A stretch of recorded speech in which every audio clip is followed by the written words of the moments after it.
history is loaded with people who have disappeared without a trace. It's even more rare to find those who seem to have emerged from nowhere at all. From a person who doesn't speak any language to a mysterious individual who is in the right place at the right time and then never seen again. These are the most mysterious people of all time. Number 5. The Man of the Hole.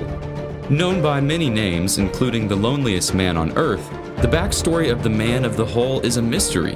He's been living alone in the Amazon rainforest for over 20 years. First identified in 1996, he's thought to be the last member of a tribe that was murdered by local farmers in a genocidal attack. It's unknown what language he speaks or what his tribe was called.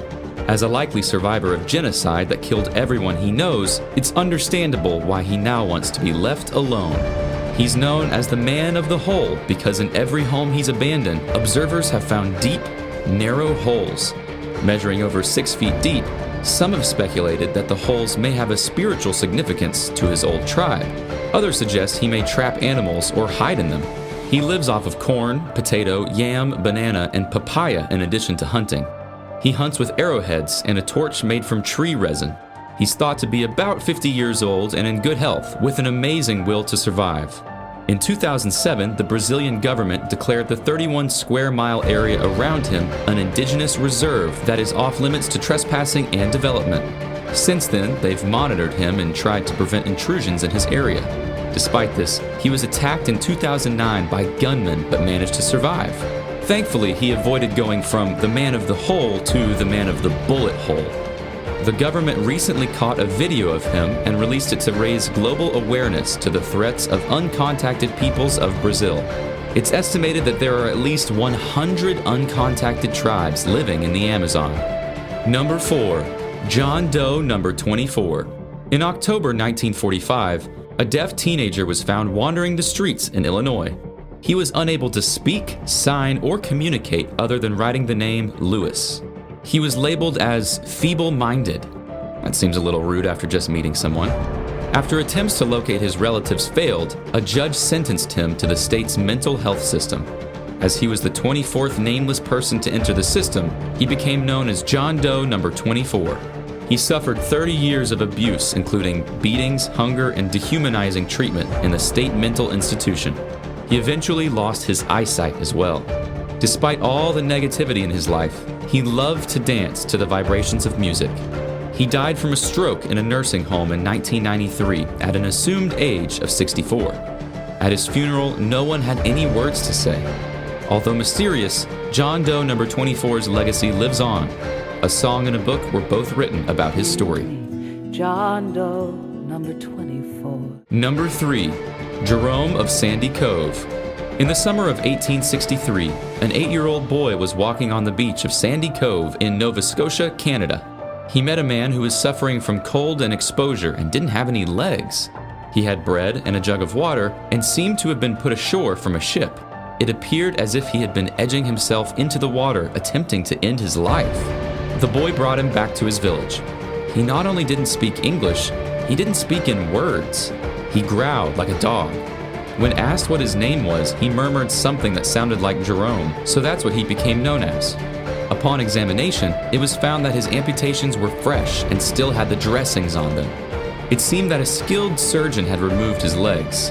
The townspeople shipped him to a nearby community where polyglot Jean Nicola took him in and tried speaking several languages to him. Although Jerome didn't respond to any of them, Nicola continued to care for him. He never learned to talk. He only grunted and growled. Several theories on his background were told, including he was a sailor who attempted mutiny and was punished, he was an heir to a fortune that was mutilated, or he was an immigrant from Italy that lost his legs due to gangrene and was dropped off after becoming too big of a burden. As mysterious origin stories go, none of those seem terribly pleasant. He died nearly 50 years after being found on the beach, without anyone ever figuring out who he was. He became a folk legend with songs, films, and books telling his story. Number 2. D.B. Cooper. On November 24, 1971, Dan Cooper was a passenger on Northwest Airlines Flight 305, a 30-minute flight from Portland to Seattle. Passengers and flight attendants described him as a man in his mid-40s, dressed professionally in a dark suit with a neatly pressed collared shirt, black tie, and a mother-of-pearl tie clip. He took his seat, lit a cigarette, and ordered a bourbon and soda, paying cash. Shortly after takeoff, he handed a note to the flight attendant. She assumed he was giving her his phone number and ignored it. A middle-aged guy on a plane having a smoke, sipping bourbon, hitting on the flight attendant. Am I reading from a James Bond script?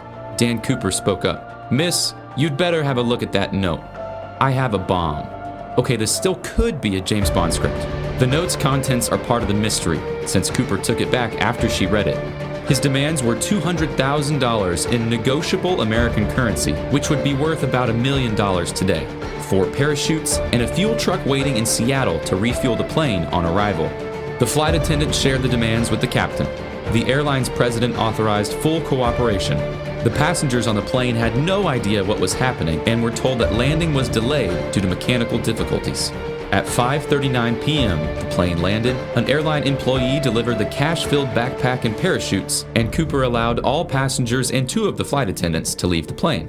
While refueling, he outlined his plan to the crew, a course towards Mexico with another refueling stop in Nevada. 2 hours later, the plane took off. When the plane landed in Reno, he was missing. D.B. Cooper, as the media mistakenly called him, was never seen again. None of the parachutes were found and the money was never used. 9 years later, a young boy in Oregon found several packets of the ransom money, identifiable by serial number. This led to a thorough search of the area for Cooper, but he was never found. A parachute strap was found in 2017 at one of his possible landing sites. Hopefully more will be uncovered soon. Number 1. Babushka Lady.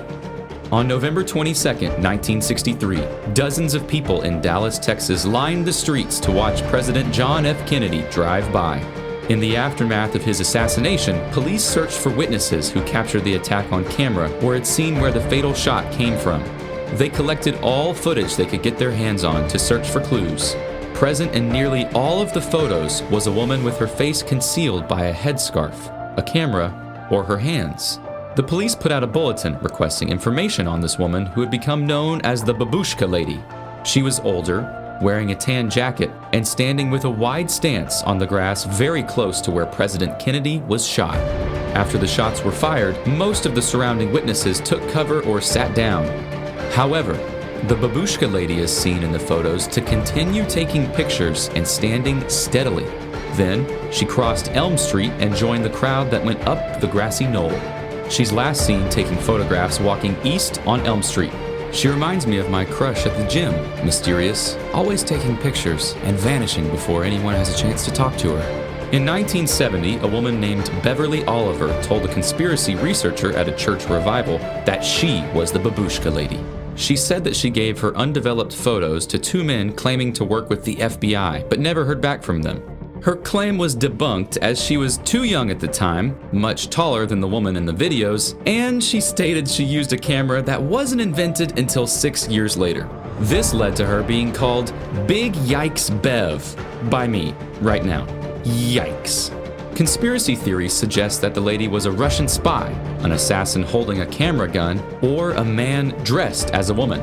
More than 55 years later, we have no idea who she is and what pictures she may have captured.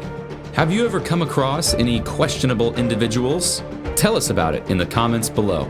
Don't forget to like this video and subscribe to our channel. New content is posted every week. Until next time, thanks for watching Best Top 5s.